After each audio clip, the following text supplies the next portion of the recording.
നമസ്കാരം. ചേലക്കര തിരഞ്ഞെടുപ്പ് തോൽവിക്ക് പിന്നാലെ തനിക്കെതിരെ നടക്കുന്ന വ്യാജ പ്രചരണങ്ങൾക്ക് മറുപടിയുമായി രമ്യ ഹരിദാസ്. രമ്യ ഹരിദാസ് മുഴുപട്ടിണിയിൽ എന്ന രീതിയിൽ നടക്കുന്ന പ്രചരണ അധിക്ഷേപങ്ങൾക്ക് മറുപടിയുമായിട്ടാണ് രമ്യ രംഗത്ത് വന്നത്. MP ആയതിനു ശേഷം ഇത്രയും പണം ലഭിച്ചിട്ടും പട്ടിണിയാണ് എന്ന് താൻ എവിടെയും ഒരിക്കൽ പോലും പറഞ്ഞിട്ടില്ല എന്ന് രമ്യ ഹരിദാസ് പറയുന്നു. ശമ്പളവും അലവൻസുമായി ലഭിക്കുന്ന 1,87,096 രൂപയിൽ നിന്ന് 1 രൂപ പോലും എടുക്കാതെ വായ്പയായി വാങ്ങിയ എന്റെ വാഹനത്തിന്റെ അടവ് പോകേണ്ടിയിരുന്നു. ഡൽഹിയിലെ ഒരു സ്റ്റാഫിന്റെ ശമ്പളം ഇതിനു പുറമെ കൊടുക്കണം. ഡൽഹിയിലെ വീടിന്റെ ചാർജുകൾ, ആലത്തൂരിൽ വീട് വാടകയ്ക്കെടുത്ത് താമസിക്കുന്ന എന്റെ വീട്ടുവാടക, എല്ലാം കൂടി ബുദ്ധിമുട്ടാണ് എന്ന് മാത്രമാണ് താൻ പറഞ്ഞിട്ടുള്ളത്. പട്ടിണിയാണ് എന്ന് എവിടെയും പറഞ്ഞിട്ടില്ല. പക്ഷേ ഒരു അഭിമുഖത്തിന്റെ ഹെഡിംഗ് ആയി വന്നത് രമ്യ ഹരിദാസ് പട്ടിണിയിൽ എന്നായിരുന്നു. രമ്യ ഹരിദാസ് ഫേസ്ബുക്ക് കുറിപ്പിലൂടെയാണ് ഈ വിഷയത്തിൽ പ്രതികരിച്ചിരിക്കുന്നത്. ചേലക്കര നിയമസഭാ ഉപതിരഞ്ഞെടുപ്പിൽ തോൽവിയാണ് കോൺഗ്രസ് നേരിട്ടത്. ലോക്സഭാ തിരഞ്ഞെടുപ്പിൽ പരാജയപ്പെട്ടിട്ടും വീണ്ടും രമ്യ ഹരിദാസിനെ തന്നെ മത്സരിപ്പിച്ചത് തെറ്റായിപ്പോയി എന്ന വിമർശനങ്ങൾ ഉയരുന്നതിനിടയിലാണ് രമ്യയെ ചുറ്റിപ്പറ്റിക്കൊണ്ടുള്ള ഇത്തരമൊരു വിവാദം കൂടി ഉയർന്നു വരുന്നത്. ഈ വിവാദത്തിന് മറുപടിയുമായി രംഗത്തെത്തിയിരിക്കുകയാണ് രമ്യ ഇപ്പോൾ. ഫേസ്ബുക്കിലൂടെ രമ്യയുടെ പ്രതികരണം ഇങ്ങനെയാണ്: ചേലക്കരയിലെ പ്രിയപ്പെട്ടവർക്ക് നന്ദി.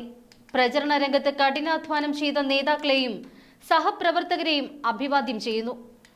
ആലത്തൂർ ലോക്സഭാ മണ്ഡലത്തെ സംബന്ധിച്ചും ചേലക്കര അസംബ്ലി മണ്ഡലത്തെക്കുറിച്ചും ചർച്ച ചെയ്യുമ്പോൾ ഇവ രണ്ടും എന്നും UDF-ന് ബാലികേറാ മലയായിരുന്നു എന്നോർക്കണം. മികച്ച പ്രവർത്തനങ്ങളിലൂടെ 2019 ആലത്തൂരിൽ നമ്മൾ ചരിത്രം സൃഷ്ടിച്ചു. ഏറ്റവും സീനിയറായ നിലവിലെ മന്ത്രിയായ നേതാവിനെ തന്നെ ഇറക്കി ലോക്സഭാ തിരഞ്ഞെടുപ്പിൽ ഇടതുപക്ഷം മണ്ഡലം തിരിച്ചു പിടിച്ചപ്പോഴും ഭൂരിപക്ഷം കേവലം 20,000 വോട്ട് മാത്രമായിരുന്നു. ചേലക്കര ഉപതിരഞ്ഞെടുപ്പിലും മികച്ച വിജയം നേടുമെന്നായിരുന്നു ഞാനടക്കം നമ്മൾ എല്ലാവരും പ്രതീക്ഷിച്ചത്. തിരഞ്ഞെടുപ്പ് രംഗത്തിറങ്ങുന്നതിന് മുൻപ് തന്നെ നമുക്ക് ചേലക്കരയുടെ കണക്കുകൾ കൃത്യമായി തന്നെ അറിയാം. എല്ലാ പഞ്ചായത്തിലും ഇടതുപക്ഷത്തിന് കൃത്യമായ മുൻതൂക്കവും സംഘടനാ സംവിധാനവുമുള്ള ഒരു മണ്ഡലമാണ് ചേലക്കര. അവിടെ കടന്നു കയറണമെങ്കിൽ, പ്രത്യേകിച്ച് ഒരു ഉപതിരഞ്ഞെടുപ്പിൽ ഭരിക്കുന്ന സർക്കാരിന്റെ മുഴുവൻ സംവിധാനങ്ങളെയും ഉപയോഗിക്കുന്ന ഈ സമയത്ത് കഠിനമാണ് എന്ന തിരിച്ചറിവ് നമുക്ക് ഉണ്ടായിരുന്നു. മുഖ്യമന്ത്രി അടക്കമുള്ള സകല ഭരണ സഹായങ്ങളും ചേലക്കരയിൽ എത്ര ശക്തിയായി പ്രവർത്തിച്ചു എന്നതും നമ്മൾ കണ്ടതാണ്. എന്നിട്ടും ചേലക്കരയിലെ പ്രവർത്തകരുടെയും ജനാധിപത്യ മുന്നണിയുടെ സംസ്ഥാന നേതാക്കളുടെയും നേതൃത്വത്തിൽ 2021 നിയമസഭാ തിരഞ്ഞെടുപ്പിലെ 40,000-ഓളം വരുന്ന ഭൂരിപക്ഷം 12,000 വോട്ടുകളിലേക്ക് കുറയ്ക്കാൻ നമുക്ക് സാധിച്ചു. അത്തരമൊരു മണ്ഡലത്തെ സംബന്ധിച്ചിടത്തോളം അതൊരു ചെറിയ പ്രവർത്തനമല്ല. തോൽവിയിൽ വ്യക്തിപരമായി എനിക്ക് അതിയായ ദുഃഖമുണ്ട്. UDF-ന്റെ പ്രവർത്തകർ ആഗ്രഹിച്ച ഒരു വിജയത്തിലേക്ക് എത്തിക്കാൻ കഴിയാത്തതിൽ എനിക്ക് നിരാശയുമുണ്ട്. പക്ഷെ അതിജീവിച്ചല്ലേ പറ്റൂ. ഇതൊരു ജനാധിപത്യ രാജ്യമല്ലേ. കൂടുതൽ ശക്തിപ്പെടുത്തിയും വ്യക്തിപരമായി പോരായ്മകളുണ്ട് എങ്കിൽ അത് നികത്തിയും നമുക്ക് മുന്നോട്ട് പോകണം. കാലം കടന്നു പോകുമ്പോൾ ചേലക്കരയടക്കമുള്ള എല്ലാ കുത്തക മണ്ഡലങ്ങളും ഒരിക്കൽ നമ്മൾ തിരിച്ചു പിടിക്കുക തന്നെ ചെയ്യും. ഈ തിരഞ്ഞെടുപ്പുമായും അല്ലാതെയും സമൂഹ മാധ്യമങ്ങളിൽ ഉയർന്നു വന്ന വിമർശനങ്ങൾ കൂടി മറുപടി വേണമെന്ന് ഇപ്പോൾ തോന്നുന്നു. ഒന്നാമത്തേതായി, ഞാൻ മറുനാടൻ എന്ന ഓൺലൈൻ മാധ്യമത്തെ സപ്പോർട്ട് ചെയ്യുന്നു എന്നതായിരുന്നു ഇത് സംബന്ധിച്ച് ഞാൻ എന്റെ നിലപാട് ഒരിക്കൽ വ്യക്തമാക്കിയതാണ്. ഒരു ഓൺലൈൻ മാധ്യമത്തോടും എനിക്ക് പ്രത്യേക മമതയോ കൂറോ ഇല്ല. അങ്ങനെ പിന്തുണയ്ക്കേണ്ട കാര്യവുമില്ല. ഞാൻ പിന്തുണയ്ക്കുന്നുമില്ല. അത്തരം മാധ്യമങ്ങളിൽ വരുന്ന വാർത്തകളെക്കുറിച്ച് വ്യക്തിപരമായി എനിക്ക് അത്ര നല്ല അഭിപ്രായവുമല്ല. എതിർ ശബ്ദങ്ങളെ ഇല്ലാതെയാക്കുക എന്ന ഇടതുപക്ഷത്തിന്റെ നയങ്ങൾ നടപ്പിലാക്കുന്നത് കണ്ടപ്പോഴാണ് ഓൺലൈൻ മാധ്യമ വക്താവിന്റെ ചിത്രം വെച്ചുകൊണ്ട് പിന്തുണയുമായി ഞാൻ രംഗത്ത് വന്നത്. അത് അദ്ദേഹത്തിന്റെ എല്ലാ വാർത്തകൾക്കുമുള്ള പിന്തുണയോ വ്യക്തിക്കുള്ള പിന്തുണയോ അല്ല. എന്റെ പ്രിയപ്പെട്ട, എന്നെ സ്നേഹിക്കുന്നവർക്ക് അന്നത്തെ പിന്തുണ വേദന സൃഷ്ടിച്ചുവെങ്കിൽ ഞാൻ നിർവ്യാജം ഖേദം പ്രകടിപ്പിക്കുകയാണ്. രണ്ടാമത്തേതായി, മറ്റൊരു പ്രധാനപ്പെട്ട ആരോപണമായി സമൂഹ മാധ്യമങ്ങളിൽ എനിക്ക് നേരിടേണ്ടി വരുന്നത് MP ആയപ്പോൾ എന്റെ ശമ്പളത്തെക്കുറിച്ച് ഞാൻ പറഞ്ഞതാണ്. എനിക്ക് ശമ്പളം പോരാ എന്നല്ല ഞാൻ പറഞ്ഞത്. കിട്ടുന്ന ശമ്പളം എങ്ങനെ പോകുന്നു എന്നതിനെ കുറിച്ചാണ്. MP ആയതിനു ശേഷം ഇത്ര പണം ലഭിച്ചിട്ടും പട്ടിണിയാണ് എന്ന് ഞാൻ എവിടെയും ഒരിക്കലും പറഞ്ഞിട്ടില്ല. ശമ്പളവും അലവൻസുമായി ലഭിക്കുന്ന 1,87,096 രൂപയിൽ 1 രൂപ പോലും കൊടുക്കാതെ വായ്പയായി വാങ്ങിയ എന്റെ വാഹനത്തിന്റെ അടവ് പോകേണ്ടിയിരുന്നു. മിക്ക ദിവസവും എത്ര കിലോമീറ്റർ സഞ്ചരിക്കണം? ഇന്നോവയുടെ മൈലേജ് അറിയാമല്ലോ. നല്ലൊരു തുക ഡീസലിനായി മാറ്റിവെക്കണം. മെയിൻ്റനൻസ് ഇതിന് പുറമെയാണ്. ഗവൺമെന്റ് തരുന്ന ഒരു സ്റ്റാഫിനെ കൊണ്ട് മാത്രം 2 ജില്ലകളിലായി 7 നിയോജക മണ്ഡലങ്ങളിലുള്ള ആലത്തൂർ പാർലമെന്റിന്റെ പ്രവർത്തനങ്ങൾ ഏകോപിപ്പിക്കാൻ കഴിയില്ല എന്ന് ഊഹിക്കാമല്ലോ. അതിനായി വെച്ച സ്റ്റാഫുകളുടെ ശമ്പളവും ഓഫീസ് വാടകയും ഇതിൽ നിന്നും കണ്ടെത്തണം. ഡൽഹിയിലെ ഒരു സ്റ്റാഫിന്റെ ശമ്പളം ഇതിന് പുറമെ കൊടുക്കണം.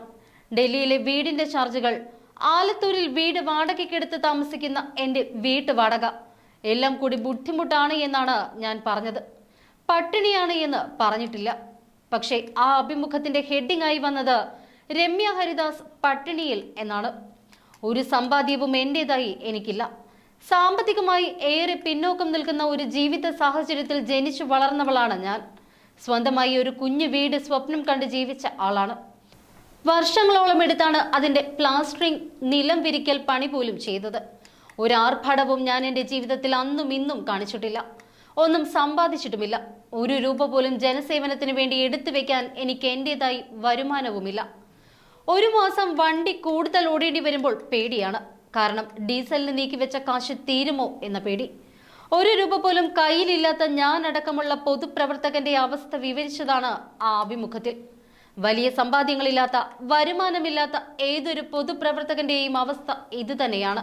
ഏത് പാർട്ടിക്കാരനായാലും അത് വിവരിക്കുക മാത്രമായിരുന്നു ഞാൻ ആ ഇന്റർവ്യൂവിൽ ചെയ്തത്.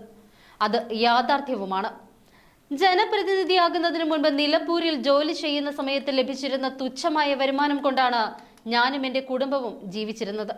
കഴിഞ്ഞതൊന്നും മറന്നിട്ടില്ല, മറക്കുകയുമില്ല. പക്ഷേ 1,87,000 കിട്ടിയിട്ടും പട്ടിണി മാറാത്തവൾ എന്ന് സമൂഹ മാധ്യമങ്ങളിൽ അധിക്ഷേപം വരുമ്പോൾ മനസ്സ് വല്ലാതെ നോവുന്നുണ്ട്. ജീവിതത്തിൽ 5 രൂപ തികച്ചെടുക്കാനില്ലാതിരുന്ന ഒരു കാലം എനിക്കുണ്ടായിരുന്നു. അന്ന് പലരുടെയും സഹായം കൊണ്ട് ജീവിച്ചതൊന്നും മറന്നിട്ടില്ല, ഒരിക്കലും മറക്കുകയുമില്ല. അങ്ങനെയുള്ള ഒരുവൾക്ക് ജീവിക്കാൻ 1,87,000 പോരാ എന്ന് പറഞ്ഞ് ആക്ഷേപിക്കരുത് പ്ലീസ്. അതെന്നെ വല്ലാതെ വേദനിപ്പിക്കുന്നു.